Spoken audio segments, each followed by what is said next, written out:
Okay, we're back. Go ahead and take the rear wheel off, Jay. All right. Bust loose the axle nut there. Most people have a cotter pin. We use these style pins because doing it every weekend gets really old, buying cotter pins and whatnot. So take your cotter pin out. It should be pretty simple. And take your rear axle nut off. Every bike is different. Mine's pretty simple. Shouldn't have to mess with the adjusters or anything right now.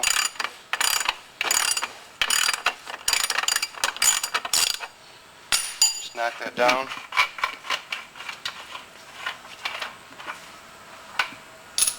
Yeah, when you're changing tires every weekend, you get pretty good at this. Push that through.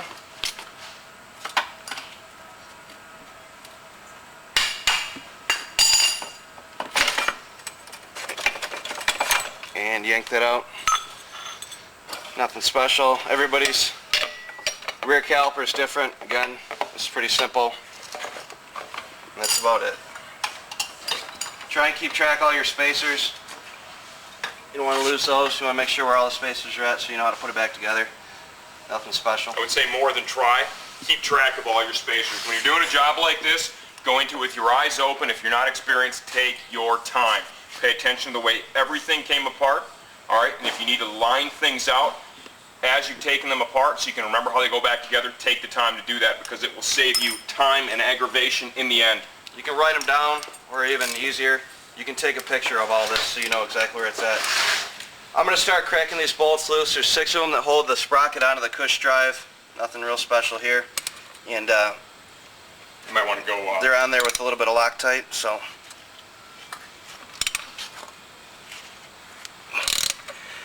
Can be kind of a pain to take off. Here's the rear sprocket, Jay. Yep, cool.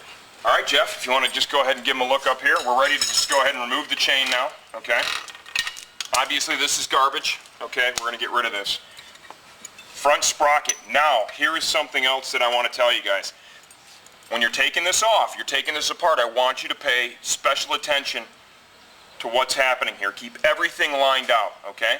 Have a look at your new sprocket. Got it, okay? Put it to the side. Now as you're taking this off, look, I've got a washer here and or a spacer, whatever you want to call it. Let's keep that like this. Let's pull this sprocket off and let's compare what I have in my hand that I just took off to what we have here on the floor. They're both flat on the back, which is good. That means the new sprocket can simply just slide on the shaft, put the spacer in front of it or the washer, and we're good to go. There are some other models out there where there will be a spacer on the back of the sprocket, okay? Just make sure that you compare what you've taken off with what you're putting on, and the main thing we're concerned with is the spacing from the output shaft to the teeth of the sprocket, okay? Very critical that what you're replacing has the same spacing as what you've taken off. Once again, just pay attention, take your time. Old sprocket to the side. Let's see if the new sprocket slides over here. Slides over perfectly. It's a very nice looking piece there from Driven for sure. These guys are making some great stuff. If you look at this nut, you can see how this has kind of got an interference, retainer on there. Just helps to keep it from loosening up if you don't get the proper torque, okay? Let's go ahead and we're just going to just kind of finger tight that on there right now. And just get ready. How you doing back there, Jay? It's rolling along pretty good. Just going to throw these on there. Again, you can get the torque spec off any online forum. Really useful. Shouldn't even have to get a membership for it or anything. Here is our new chain. Now sometimes, depending on the kit you buy, you may have to cut the chain to length, okay, when you install it on the bike. We're going to show you how to do that. It is not a big deal. Very, very easy to do. And you'll notice there is all kinds of chain wax on this thing right now, okay? You're definitely, before you really roll your bike, you're going to want to clean some of that off of there. You can do it before you install it. You can do it after you install it.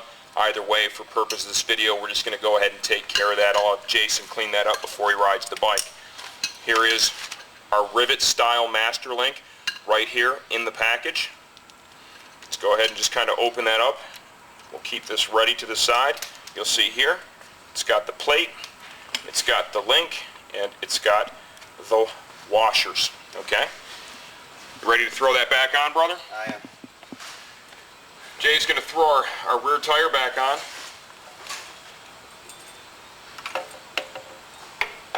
Good time to check out your brake pad wear. Make sure everything's looking good with that. Again, make sure your spacers are all in line. Should be pretty obvious if you got something laying around. You see what Jason's doing with his foot right there? That's a sign of someone who's changed their tires quite a few times. You see how he's got his foot underneath the rear tire? That is the easiest way to do it. It helps him center that up, and look at how easy he just puts that axle through there. It's probably not going to happen like that every time, but if you do it enough and pay attention to where all your spacers are at, everything should be pretty simple to throw back on there. Go ahead and just slide on the block. Remember now, we are not going to tighten up this rear axle right now, are we? No. No adjusting. Exactly. Okay, now let's do the nasty part, man. Yeah. Feed me some chain, baby. Man, some really nice, thick chain wax. Gotta love new chains. Okay. Now what we're gonna do is we're feeding this through here, like so. Once I get it about here, Jay's gonna go ahead and pull it over a sprocket. Look at that. Okay, where are we at in our adjustment? No, hard to tell. It is all the way forward, so I like my chain a little bit looser, but it doesn't look like it's horrible. Probably able to back it out. Do you think we need to remove any links? I just want to pull this block off. I want to see where we're at, man. I want to make sure that you've got some room to go. Yeah, we're quite a ways backward. You want to leave yourself some room for adjustment, in case over the course of the life of the chain you need to back it up a little bit.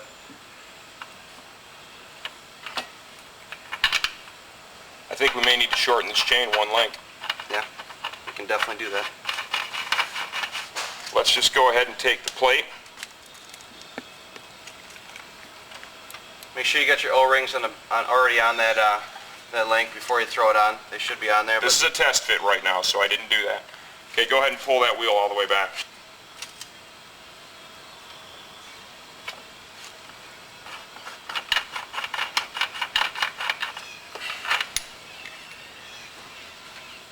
You're all the way to the back. I'm going to call this remove a link. Yep, I would agree. I think if we don't remove a link, I'm going to run out of adjustment. you're going to run out of adjustment. Okay? So, same exact procedure. We only want one link to go away, right? So, same thing that we did to remove the chain, I'm going to do right now.